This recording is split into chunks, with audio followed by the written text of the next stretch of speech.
We're going to begin a little backwards this morning. Although I don't know if it's on your screen or not, but on my screen it gives everything that's happening, and then it says Derek en route. They were letting everybody know Derek is on the way. I love that. I'm hoping it didn't say Derek en route on your screens.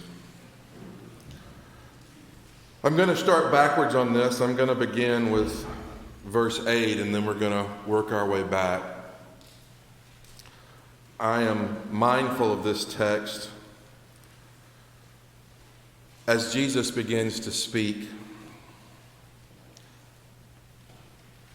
For nation will rise against nation and kingdom against kingdom. There will be earthquakes in various places. There will be famines.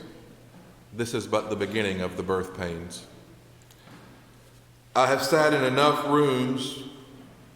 I have sat in enough Bible studies. I have been in ministry long enough to know that women love to hear men talk about birth pains and the pain of it. I see the looks on your faces right now. It's interesting that Jesus would use that analogy, the pain of birth, to get this point across. But I hope you understand he's getting a larger point across more than he is just that. As Jesus is talking here in birth pangs and the conversation of wars and rumors of war, as I studied the text and as I walked through the text, I thought about the temple that's near here that people go to and worship. It's about 2.5 miles down the road that way.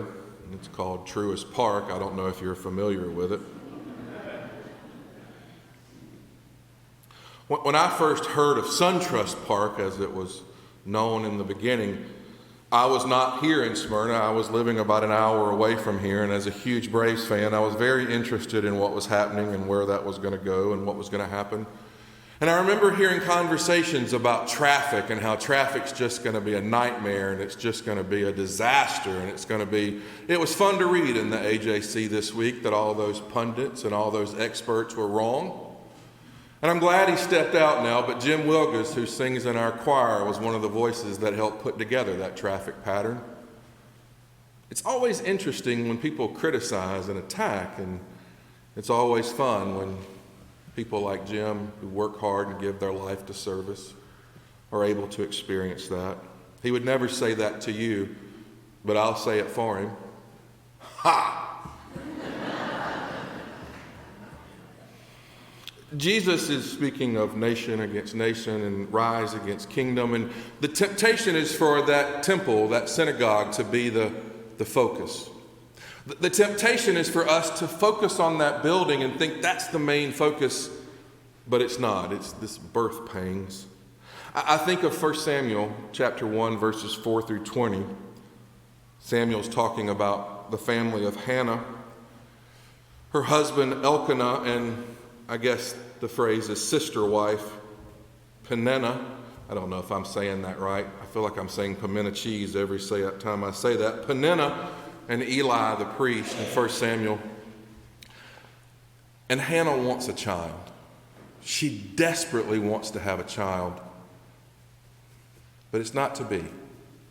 And one day Hannah goes to the temple, goes to the synagogue, and begins to pray, and she's praying fervently, except her mouth is moving, but no sound is coming out. And the priest sees her and says, "Are you drunk? Are you drunk?" No, I'm not drunk. I'm filled with the Spirit. The Spirit. I'm filled with this passion. I'm filled with this dream, this hope that God will one day give me a child.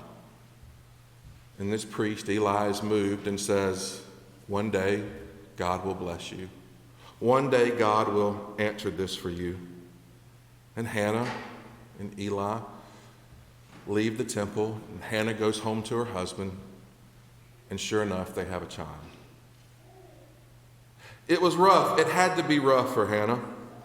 She had a sister wife who had children and who would basically make fun of her and who would be rude to her and mean to her and petty to her.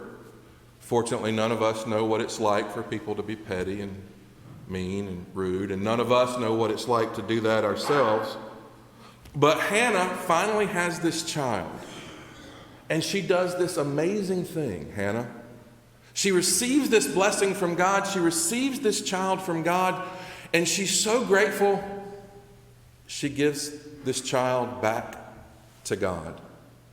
Now, any parent knows there are moments that you would love to give your child back. You would love to return your child, but that's not what this is.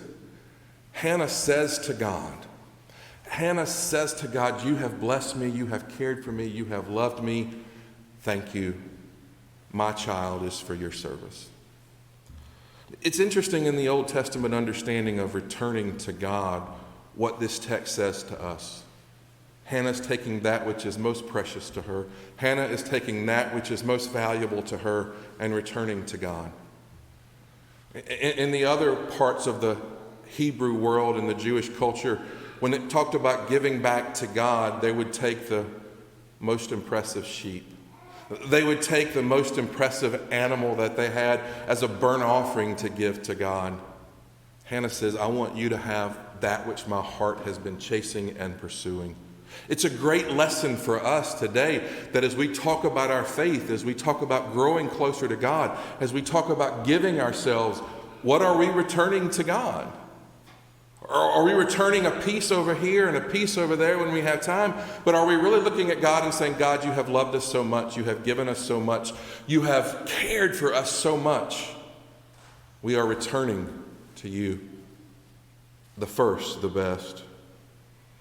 Hannah says to God, this is your child, and this child will grow to be a great leader. God will bless this gift. God will bless this. But first, there is the pangs of birth. And Hannah teaches us of the pangs of not birth. Hannah reminds us of the pangs of those who would give anything to experience birth pangs. And Jesus steps into the text there and says, this thing that's coming, this thing that's going to happen is going to be painful. Many people, many preachers and churches have based a lot off of this text, and they present it as end of the world prophecy, that it's a prophetic world of end times. And I want to say to you this morning, this is not end times prophecy. This is not a prophecy for the end of the world. This is a word for all time. This is a word for all times and all people who've ever taken a breath anywhere. There will always be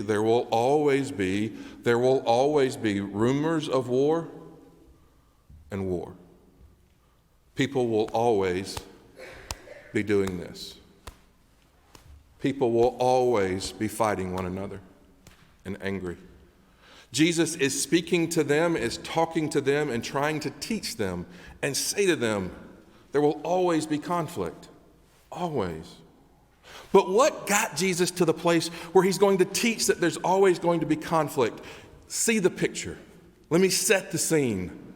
They're walking out of church. So imagine yourself walking out of church today. Imagine yourself leaving. They're leaving and they're walking out of church, and they've just had church and they've just had this great experience. And these disciples, they're moved and they're feeling it. And they look at Jesus when they step outside, and they look at this big, huge church, this big, huge synagogue, temple, sanctuary, and they're blown away.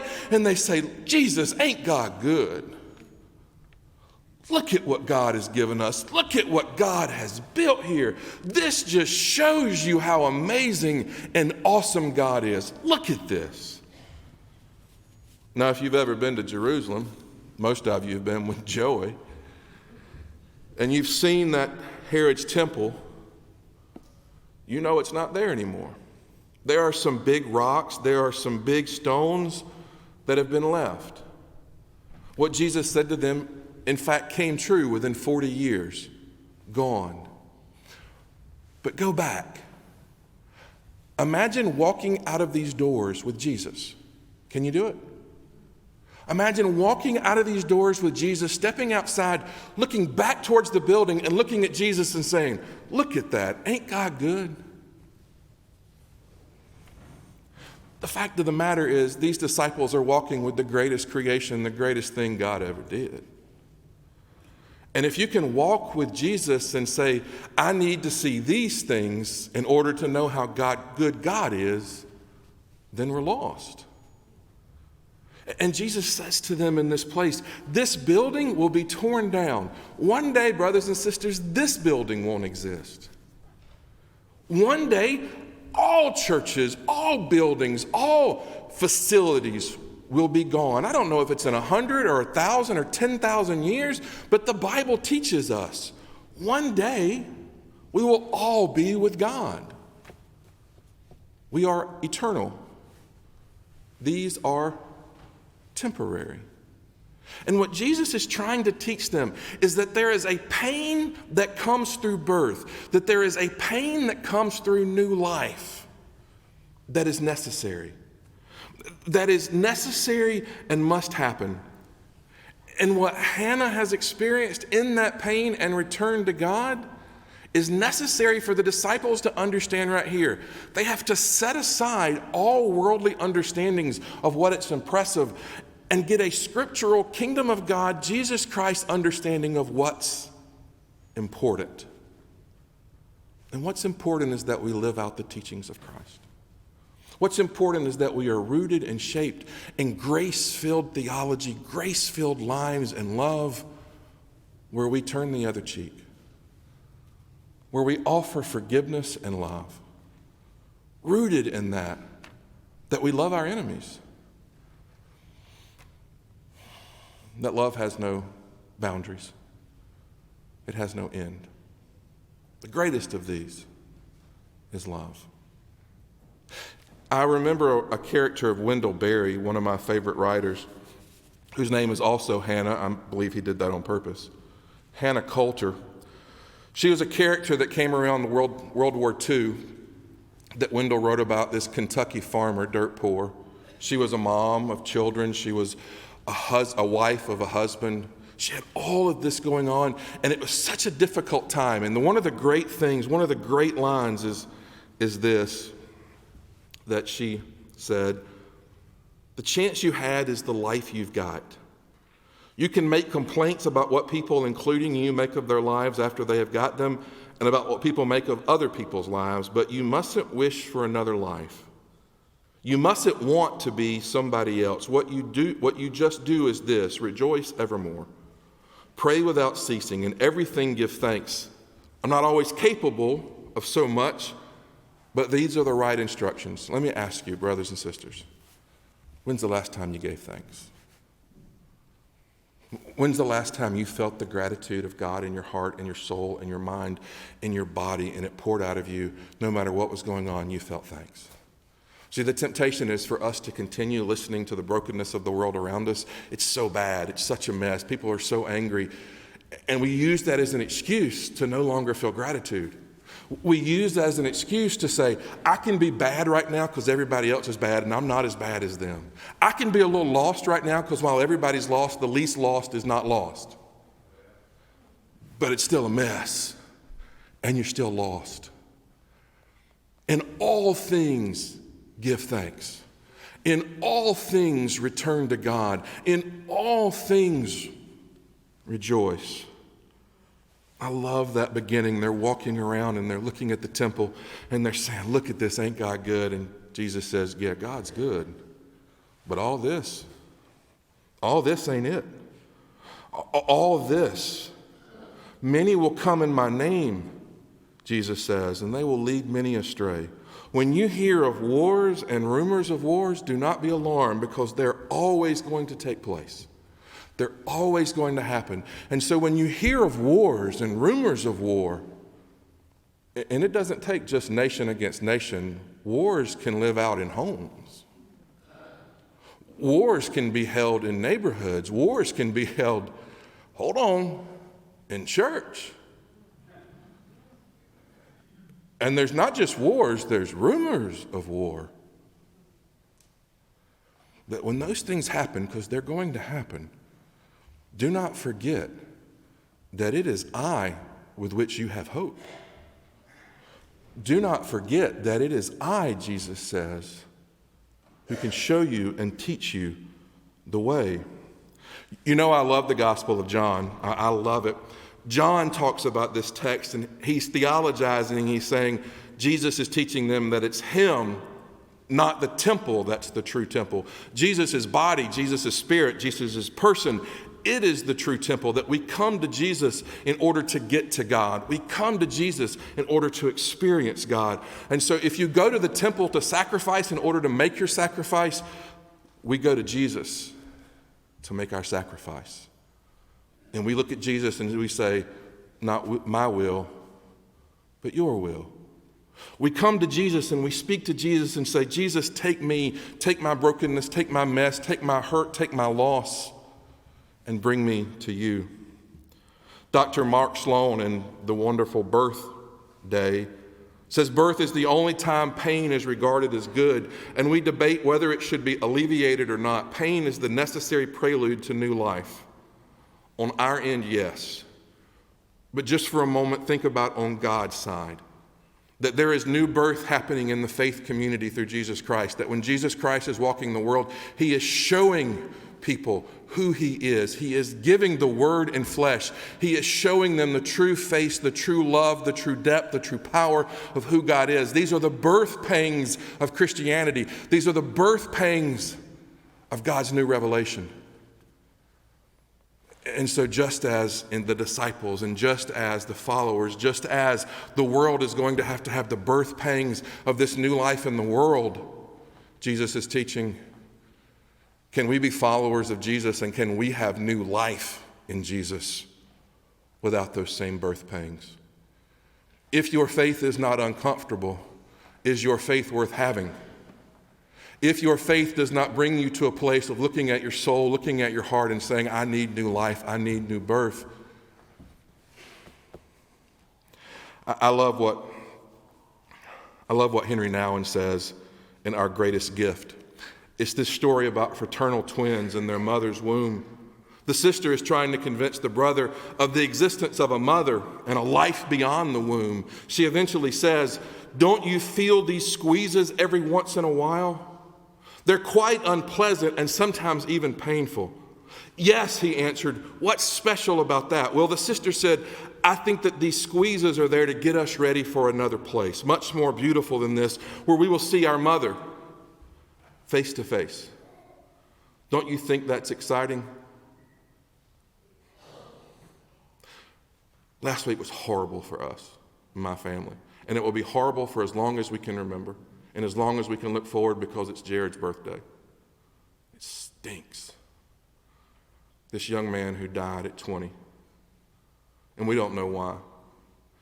And it squeezes your heart and it squeezes your soul and you wonder if you're ever going to laugh again in that time. But we who have faith in God and belief in God know that all squeezing done in his name, all squeezing done brings us to a place and sharpens us. And that we can have hope and trust in him, even when we do not understand, even when we are angry and furious and frustrated. That there is hope. That there is hope. Please, God, let there be hope.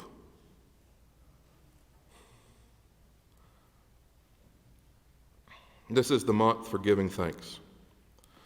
In 11 days, we will be gathering with family and friends to sit around tables and absolutely gorge ourselves.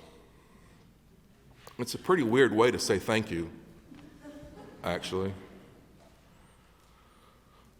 But a month later on Christmas, we'll say thank you to God by giving each other presents. That's kind of weird, too, if we think about it. We have a long way to go. But as we walk into this season, we walk in desperate for the God who gives us new life, who modeled new life through the birth of his son, his only son, and the birth of hope into the world. In the church, we begin this season with All Saints Sunday. We call the names of those who have died. We did that last week. Of the saints who have gone before, the saints who have joined the church triumphant. Is that enough preacher language? Of our friends and family and husbands and brothers and sisters who've died. We called their name last week. This week we bring to the front our veterans and say thank you. It is a perfect way to begin this season. Because you do not truly understand the joy and the beauty of survivors until you understand the pain of death. I have so many friends who have been on the battlefields and deserts of Afghanistan, who've walked the streets of Baghdad, who are different. Some are missing limbs, some are missing friends, some are missing a piece of their heart and minds, that they'll never be the same. We aren't being true to God and true to one another unless, like on days like today and every day, we recommit ourselves to those veterans who are struggling to find their place in this world. This day is pretty shallow if on days like today we don't reinvest ourselves in making sure not one homeless veteran stays homeless and making sure those who've provided for us, we provide for. In the church, we begin this season with All Saints and Veterans Day so that we can be reminded of the joy of life through the pain of death. A friend of mine, a good Methodist preacher friend of mine, and this is the last piece, I was talking to him a couple years ago. I didn't say I was almost done, I just said this was the last piece.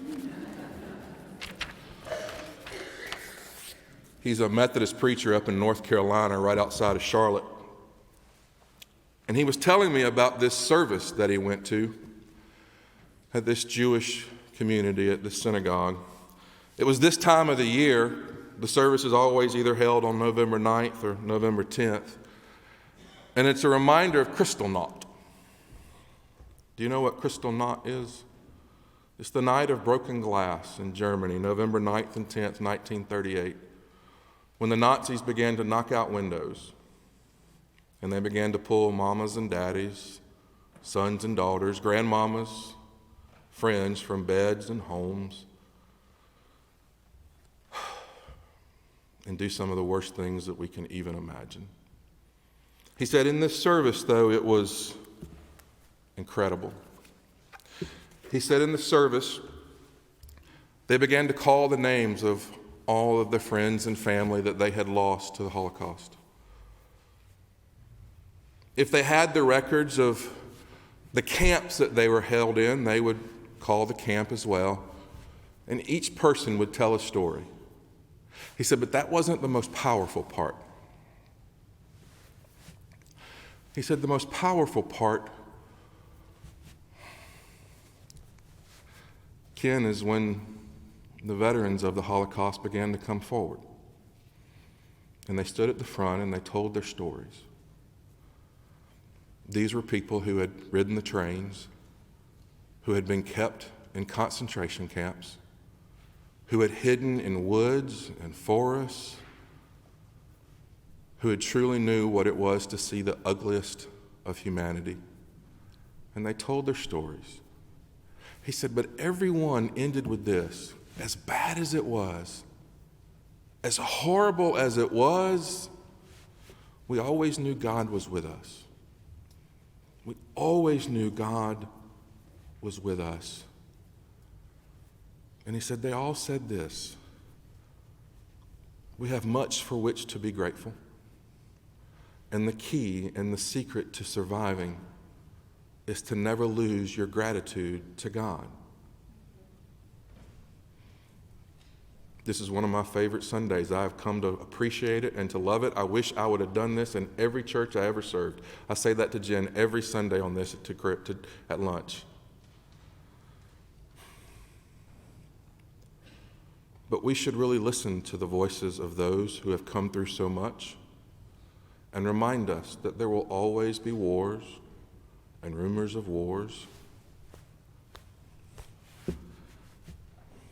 And we should work hard.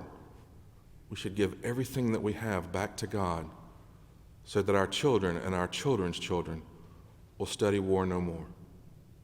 Amen.